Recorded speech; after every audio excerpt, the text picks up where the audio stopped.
प्रयागराज महाकुंभ में हादसे रुकने का नाम नहीं ले रहे हैं। आग लगने की घटनाएं लगातार सामने आ रही हैं। इसके साथ ही मौनी अमावस्या के दिन कई जगहों पर भगदड़ भी हुई थी। इन घटनाओं ने न सिर्फ महाकुंभ में श्रद्धालुओं की सुरक्षा को लेकर सवालिया निशान खड़े किए हैं, बल्कि सरकारी अमले के दावों की पोल भी खोल कर रखती है। ऐसी ही एक चौंकाने वाली खबर आई है। क्या है पूरा मामला, जानते हैं विस्तार से। नमस्कार, मैं हूं खुशी चौधरी और आप देख रहे हैं एबीपी लाइव को। प्रयागराज महाकुंभ में मौनी अमावस्या पर त्रिवेणी स्नान के लिए आए श्रद्धालुओं की भीड़ मेला क्षेत्र से पूरी तरह वापस भी नहीं गई थी कि कल यानी 30 जनवरी को दोपहर करीब 1:45 बजे भीषण आग लग गई।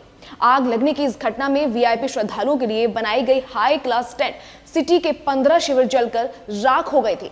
इसमें लाखों का नुकसान हुआ था। राहत की बात सिर्फ इतनी थी कि इसमें कोई जनहानि नहीं हुई और शिविरों में रहने वाले श्रद्धालु पूरी तरह सुरक्षित थे। आग लगने की यह घटना मेला क्षेत्र के सेक्टर 22 के आउटर एरिया में झूसी क्षेत्र में हुई थी। इस टेंट सिटी तक जाने के लिए ऐसे मुश्किल रास्ते से होकर गुजरना पड़ता है जिसकी आप कल्पना भी नहीं कर सकते, जहां 2 पहिया वाहन ठीक से भी नहीं चल पाते हैं।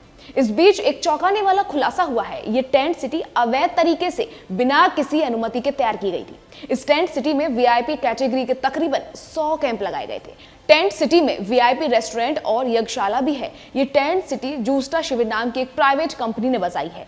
यहाँ लगाए गए शिविरों में गीजर और दूसरी हाई क्लास की सुविधा मुहैया कराई गई है। जूस्टा शिविर नाम की इस टेंट सिटी में एंट्री गेट पर जो बोर्ड लगा हुआ है उसमें सन्यासियों के जूना अखाड़े के 2 महामंडलेश्वरों की तस्वीर और उनके नाम लिखे हुए हैं।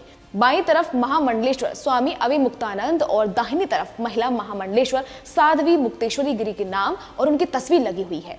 ये दिखाने की कोशिश की गई है कि ये टेंट इन दोनों महामंडलेश्वरों द्वारा ही बसाई गई है। महिला महामंडलेश्वर साध्वी मुक्तेश्वरी गिरी इस टेंट सिटी में मौजूद दिखाई दी।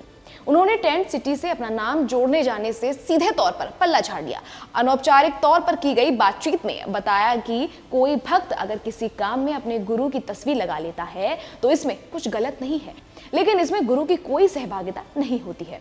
हालांकि उन्होंने कैमरे पर कुछ भी बोलने से मना कर दिया। सवाल ये उठता है कि क्या संतों के नाम और तस्वीर को सामने रखकर उसका दुरुपयोग किया जा रहा है। इस मामले में महाकुंभ प्रशासन का कहना है कि ये टेंट सिटी अवैध तरीके से बिना अनुमति के बसाई गई थी। मेला प्रशासन का यह भी दावा है कि टेंट सिटी जहां पर है वहां पर महाकुंभ की सीमा खत्म हो जाती है, जबकि टेंट सिटी के आयोजकों का दावा है कि यह जगह सेक्टर 22 में ही है।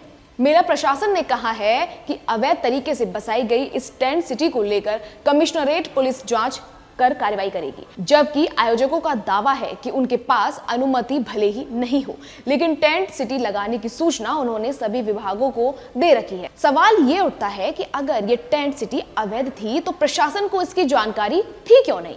क्या किसी बड़ी दुर्घटना का इंतजार किया जा रहा था? अब इस पर महाकुंभ के चीफ फायर ऑफिसर ने क्या कहा है, आप सुनिए। बस एक सूचना प्राप्त हुई कि टेंट्स में आग लगी है। मौके पर आकर के देखा गया तो जो 15 टेंट थी इनके अंदर आग लगी थी, जिसपे फायर सर्विस ने त्वरित कार्रवाई करते हुए आग को बुझाया और नियंत्रित किया।